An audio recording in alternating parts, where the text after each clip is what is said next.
กองกำลังตำรวจจราจรเพศหญิงกำลังตำรวจจราจรเพศหญิงมีพระบทบาทหน้าที่ปกปักรักษาความสงบจัดสรรความเป็นระเบียบเรียบร้อยระบายการสัญจรและแก้ไขอุบัติเหตุตามท้องถนนเปิดทางหับไส้ป้องกันให้แขกขบวนผู้นำโดยเฉพาะคือการนำพักรัฐขั้นสูงประมุขรัฐแขกภายในและต่างประเทศที่เข้ามาเยี่ยมยามและเฮ็ดเวียกอยู่ลาวท่านผู้ชมที่เห็นในปัจจุบันนี้ความประทับใจต่างๆทั้งท่านผู้ชมทางบ้านก็ติดตามชมเส้นเดียวกันตามมาด้วยก้อนกำลังป้องกันศูนย์กลางกำลังป้องกันศูนย์กลางมีพลบทบาทเป็นเสนาในการค้นคว้าสร้างแผนป้องกัน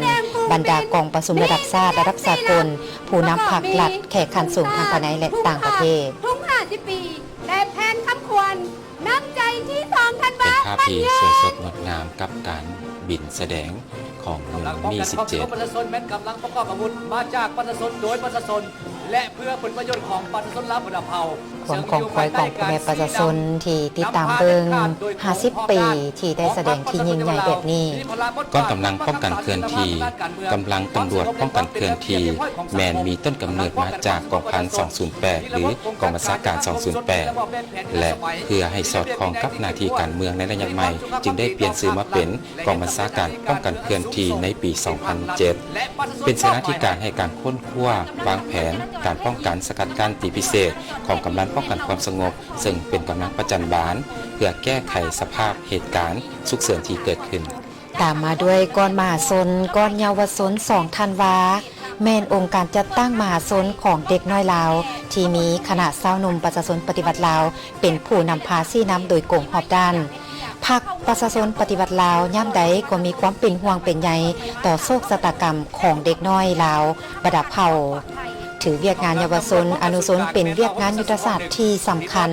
และได้เอาเวียกงานนี้ติดพันกับหน้าที่การเมืองของพรรคปลูกจิตสำนึกเยาวชนลาวให้มีคุณสมบัติมีความรู้ความสามารถกล่าวติดตามด้วยก้อนสาวหนุ่มประชาชนปฏิบัติลาวซึ่งแม่นกำลังประจันบานของพรรคที่เต็มไปด้วยจิตใจโคตรฟื้นปฏิบัติโดยมีศูนย์กลางสาวหนุ่มประชาชนปฏิบัติลาวเป็นผู้ชี้นำพาโดยกงตามรัฐธรรมนูญกฎหมายภายใต้การนำของพรรคในการเต้าโฮมความสามัคคีศึกษาอบรมปกป้องส่งเสริมและพัฒนาสาวหนุ่มเยาวชนลาวบรรดาเผ่าให้กลายเป็นกำลังหนุนที่จงรักภักดีของพรรคภายใต้ห่มทุงของพรรคสาวหนุ่มก็คือการประกอบส่วนที่ดีโดยเฉพาะก็คือได้ปฏิบัติตามคำขวัญของทางประธานกระทรวงพรหมวิหารโดยเฉพาะก็คือการ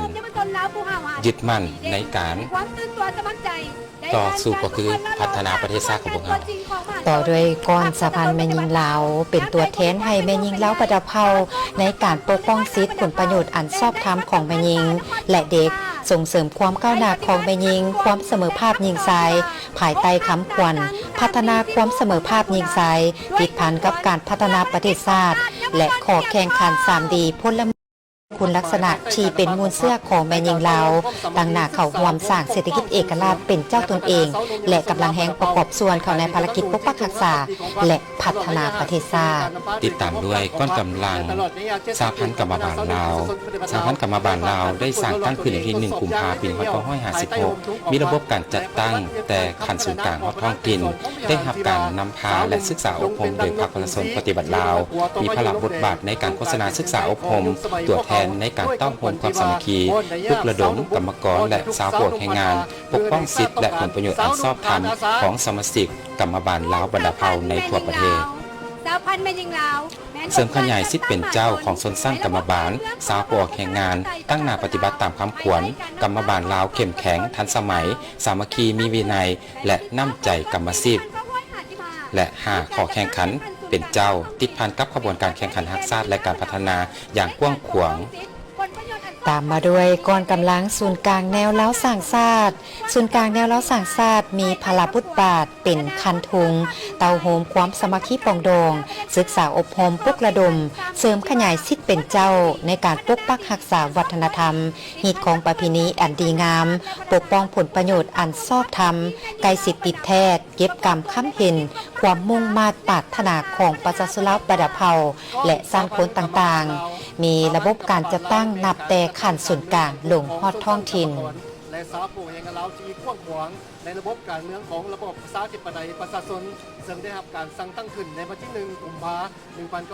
1956มีภาระบทบาทในการจัดตั้งแต่ขั้นศูนย์กลางจนฮอดท้องถิ่นได้รับการนำพาศึกษาอบรมโดยพรรคประชาชนปฏิบัติลาวมีภาระบทบาทในการโฆษณาศึกษาก้อนกำลังแขนงการตุลาการในนั้นมีศาลประชาชนแม่นองค์การตุลาการมีแต่ศาล กรรมกรและสาวผู้แห่งลาวบรรดาเผ่า ต่อด้วยขบวนแขนงการกวดกากวดสอบมีพลบทบาทเป็นเสนาธิการและรับผิดชอบต่อผลได้ผลเสียเกี่ยวกับการเคลื่อนไหวเวียกงานติดตามกวดกาภายในพรรคต่อคณะบริหารงานศูนย์กลางพรรคกรมการเมืองศูนย์กลางพรรคและคณะเลขาศูนย์กลางพรรคเวียกงานกวดกามีพลบทบาทเป็นเสนาธิการให้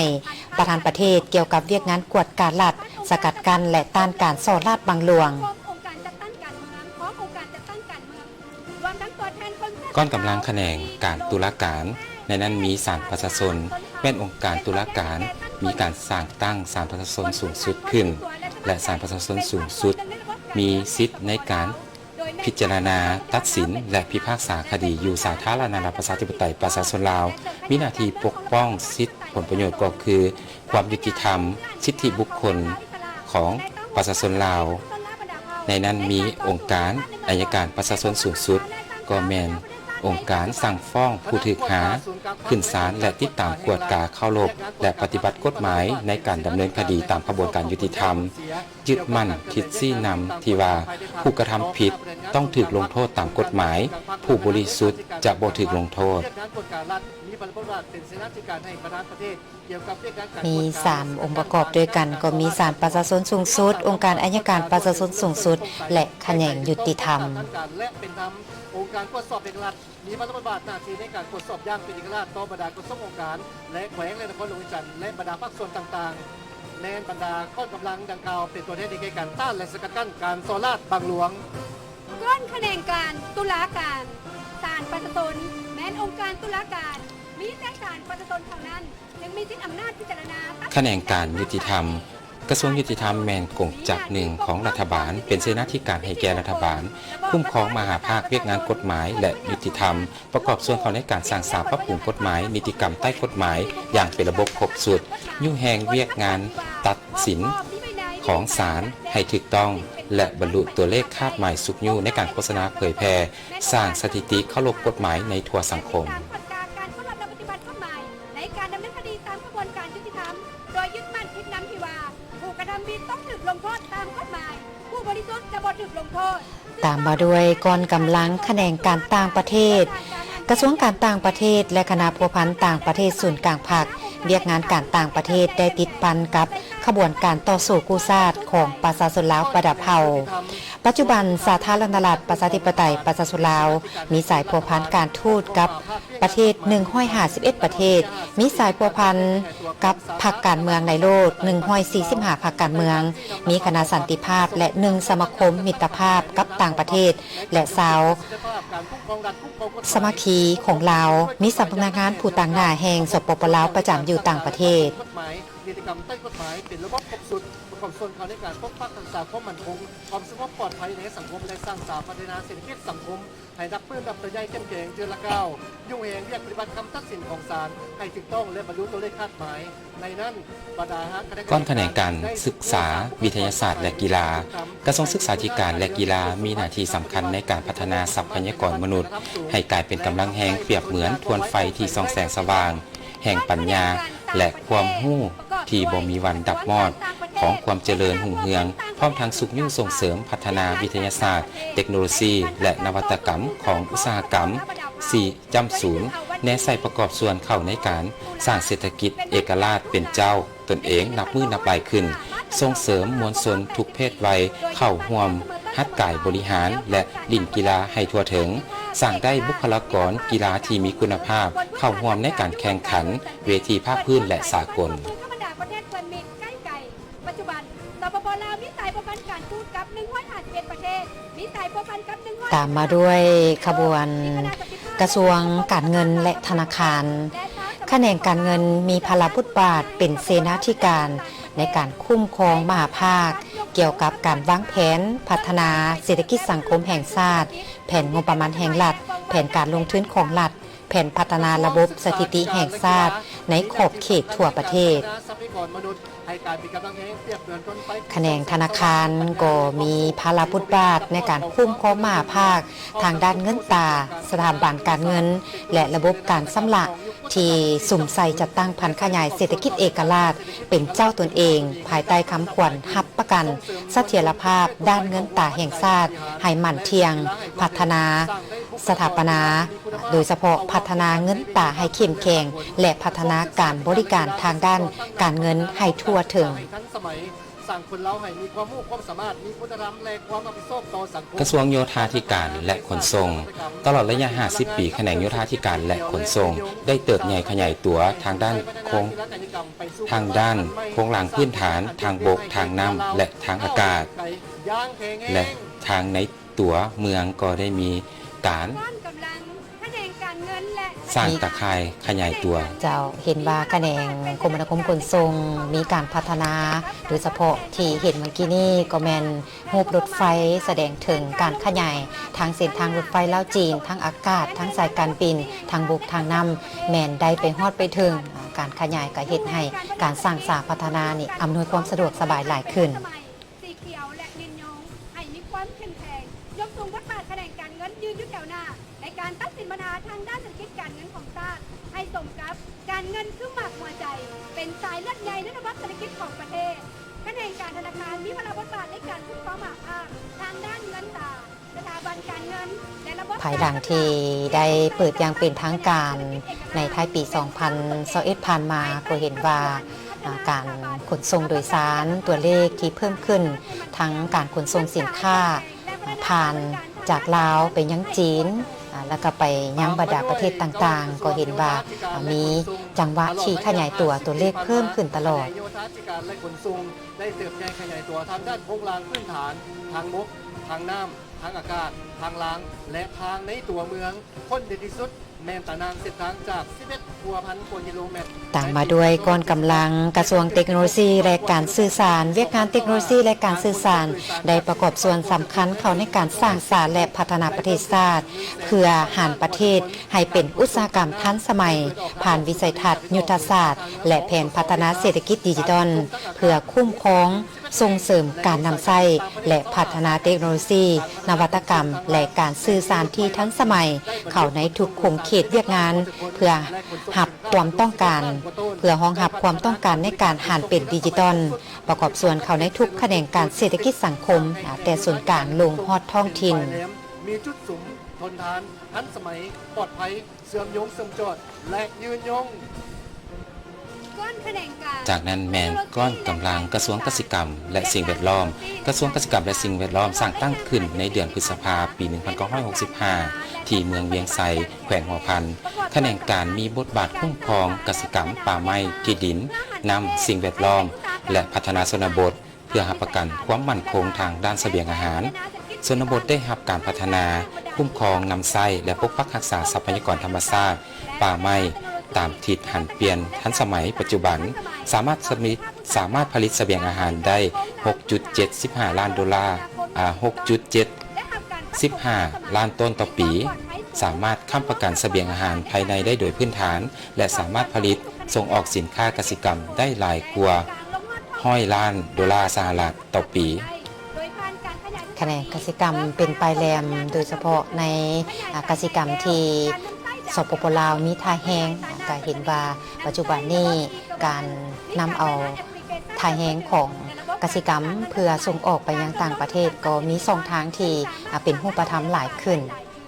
กระทรวงเกษตรกรรมและสิ่งแวดล้อมตามมาด้วยกองแขนงอุตสาหกรรมและการค้าตลอดระยะ50 ปีผ่านมาแขนงอุตสาหกรรมและการค้าได้ประกอบส่วนอย่างตั้งหน้าเข้าในการสร้างสรรค์พัฒนาเศรษฐกิจแห่งชาติเฮ็ดให้พื้นฐานเทคนิคขุดค้นผลิตปรุงแต่งและการค้า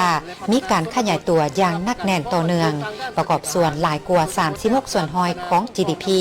หาประกันได้การสนองพลังงานและนำไฟฟ้าไปสู่ชนบทเขตทางไกลศอกหลีกได้หลายกว่า96ส่วนห้อยของจำนวนครัวเรือนทั้งหมดประกันเสบียงอาหารในภายในโดยพื้นฐาน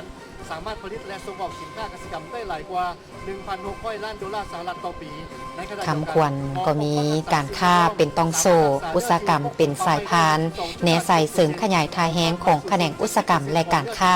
ให้เป็นกำลังขับเคลื่อนเศรษฐกิจเอกราชเป็นเจ้าตนเองอย่างนักแน่น ตามด้วยก้อนกำลังของกระทรวงสาธารณสุขภายใต้การนำพาของพรรคประชาชนปฏิบัติลาวเวียกงานสาธารณสุขได้มีการพัฒนาให้ทันสมัยและคุณภาพสูงขึ้นภายใต้นโยบายถือเอาเวียกงานอนามัย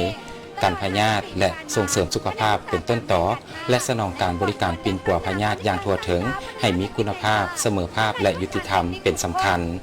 โฆษณาศึกษาเกี่ยวกับสุขศึกษารักษาสุขภาพให้พ่อแม่ประชาชนลาวบรรดาเผ่าหันเปลี่ยนวิธีการดำรงชีวิตแบบใหม่ให้ถูกต้องสามารถควบคุมการแพร่ระบาดของพยาธิโควิด -19 และพยาธิตามฤดูกาลได้อย่างมีประสิทธิผล เจรจากับตลาดต่างประเทศให้แก่สินค้าลาวและเชื่อมโยงเศรษฐกิจการค้าการลงทุนกับภาคพื้นและสากลส่งเสริมผู้ประกอบการ ตามมาด้วยก้อนกำลังกระทรวงแรงงานและสวัสดิการสังคมตลอดระยะ50 ปีผ่านมาแขนงแรงงานและสวัสดิการสังคมได้ประกอบส่วนอย่างตั้งหน้าเข้าในการจัดตั้งปฏิบัติแนวทางเปลี่ยนแปลงใหม่อย่างรอบด้านและมีหลักการของพรรคพัฒนากำลังแรงงานลาวให้มีสีมือ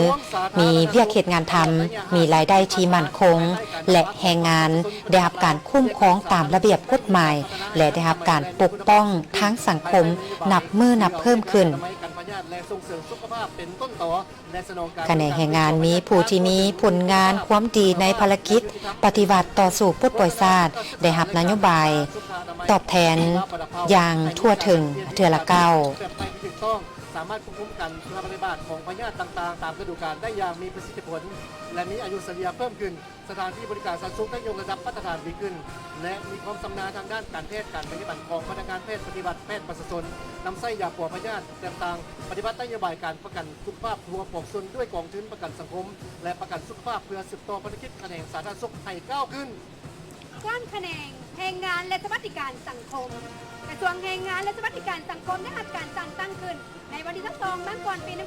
1993 ทำสมทีเคารพคณะนี้แมนก้อนแก่วงกองทัพประชาชนลาว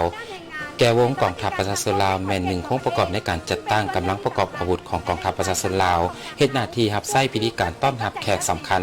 ภายในและต่างประเทศรับไส้การสวนสนามรับไส้กองประชุมพิธีการประดับเรียนการเรียนไซต่างประเทศทั้งเอาใจใส่ปรับปรุงเวียกงานวิสาเฉพาะของตนให้มีความรับประกันเกี่ยมพร้อมรับไส้หน้าที่การเมืองตามความเรียกร้องต้องการและประกอบส่วนเข้าในหน้าที่ปกปักรักษาประเทศชาติให้อยู่ในความสงบปรับปรุงการก่อสร้างกลมกองให้นับมือนับเติบใหญ่เข้มแข็งการปกครองตามระเบียบกฎหมายและได้รับการปกครองทางสังคมนับมือเพิ่มขึ้นผู้ที่มีผลงานความดีในภารกิจปฏิบัติต่อสู่ปลดปล่อยชาติแม้ได้นโยบายการเฝ้าบุญคุณยังทั่วถึงเกือละก้าว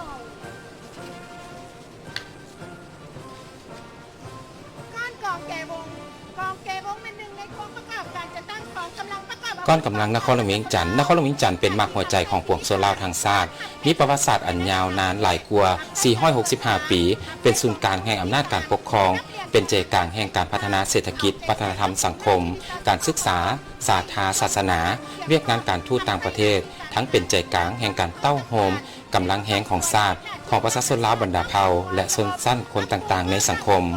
ก้อนกำลังนครหลวงเวียงจันทร์เป็นตัวแทนให้แก่ประชาชนลาวบรรดาเผ่า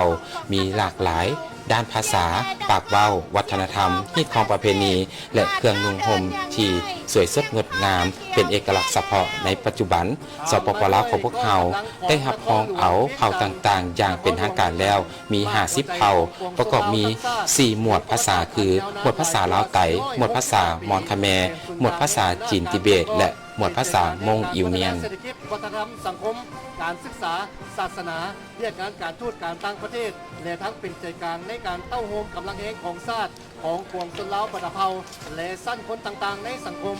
ก้อนนครหลวงเวียงจันทร์เป็นตัวแทนให้แก่ประชาชนลาวบรรดาเผ่าในทั่วประเทศ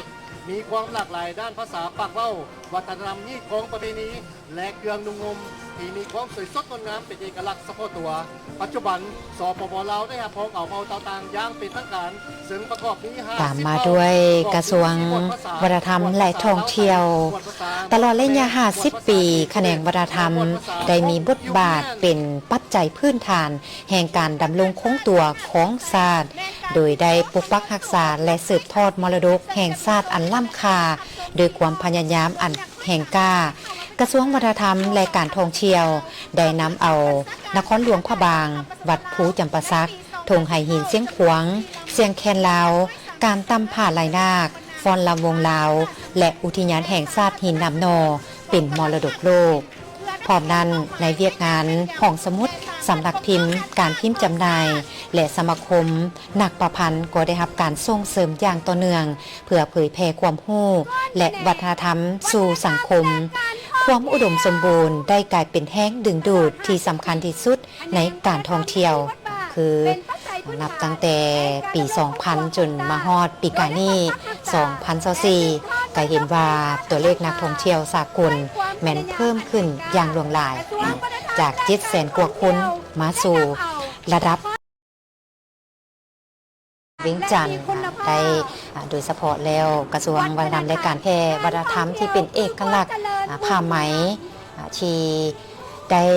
แสดงให้เห็นบ่งบอกถึงความเป็นชาติลาวต่างประเทศที่เข้ามาสปปลาวได้เห็นการนุ่งสิ้นได้เห็นการพายผ้าเบียงเสียงแคนลาวก็เป็นอีกหนึ่งวัฒนธรรมที่เป็นเอกลักษณ์ให้ชาวต่างประเทศนี้ได้เห็นท่ามกลางมวลชนท่ามกลางแขกการนำผักหลัดที่ปลื้มปิติสมเสริญกำลังซื่นสมอยู่ในการแสดงอยู่เทิงท้องฟ้าไปพร้อมเคียงคู่กับอยู่เทิงดาดินที่มีขบวนการเดินสวนสนามก้อนกำลังต่างๆก็หลายทานที่ได้ติดตามชมการถ่ายทอดสดก็จะได้เห็นโดยเฉพาะแล้วผ่านไปวันหนึ่งนี้ก็เป็นเรือบินยักษ์130คันโบจับมือถือขึ้นมาวางไว้ที่สุดนี้ก็บ่สามารถถ่ายภาพบรรยากาศนั้นไว้ได้เพราะว่าเป็นการแสดงที่ไว้แล้วก็เพิ่นก็โดนๆแล้วเพิ่นอีกประมาณ5 นาทีเพิ่นก็แสดงมารอบหนึ่งเจ้าถือว่าการแสดงของเรือบินสู่หกยักษ์130นี่บิน3รอบด้วยกันและในปัจจุบันนี้อยู่ที่ทางด้านสนามหลวงก็แม่น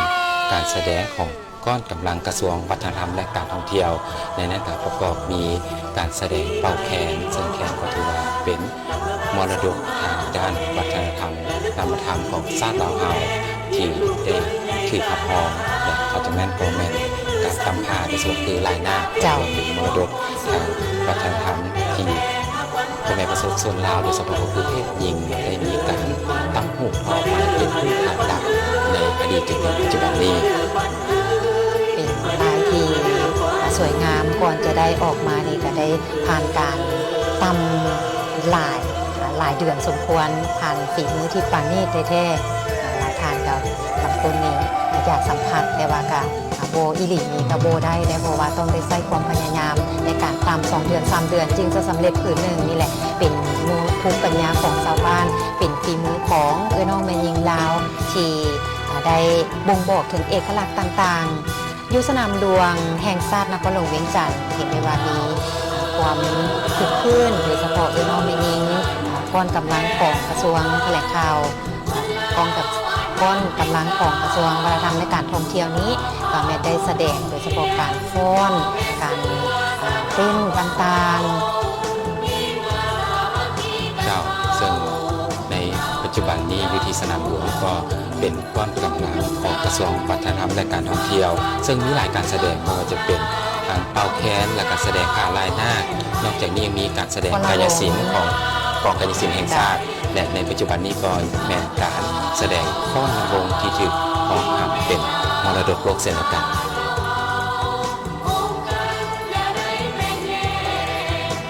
มีเงินเจนใสคนลาวมีไม่กี่จิตมีน้ำใจอิตาภาพตอนหักแขกบ้านแขกเมืองถือว่าก้อนกำลังกระทรวงวัฒนธรรมและการท่องเที่ยวเป็นอีกหนึ่งก้อนกำลังที่สร้างสีสันในพิธีสวนสนามทางนี้สังเกตเห็นการนับถือของบรรดานักแสดงแม้ล้วนแล้วแต่แสดงให้เห็นถึงสุดของแต่ละชนเผ่าคือที่ประเทศลาวของพวกเราซึ่งปัจจุบันนี้ก็มีถึง50ชนเผ่า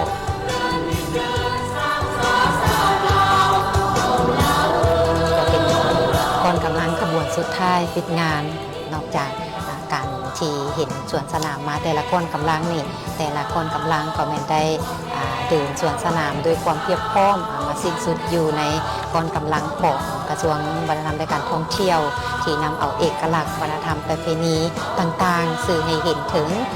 เอกลักษณ์แท้ๆอยู่แต่ละท้องถิ่นในขอบเขตทั่วประเทศมีสถานที่ท่องเที่ยวที่หลากหลายทั้งวัดภูจำปาสักทั้งหลวงพระบางยศสิ้นขวางกระแมนทงไฮหินทั้งแขกที่เขาห่วมสมนี่ก็จะได้ฮู้สปปลาวหลายขึ้น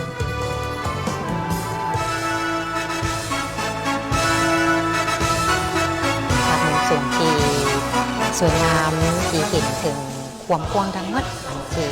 มวลชนรวมถึงบรรดากองกำลังต่างๆได้เข้ามาร่วมพิธีเฉลิมฉลองวันสถาปนาสาธารณรัฐประชาธิปไตยประชาชนลาวครบรอบ50 ปีอยู่เดินสนามหลวงแห่งชาตินครหลวงเวียงจันทร์ที่นี่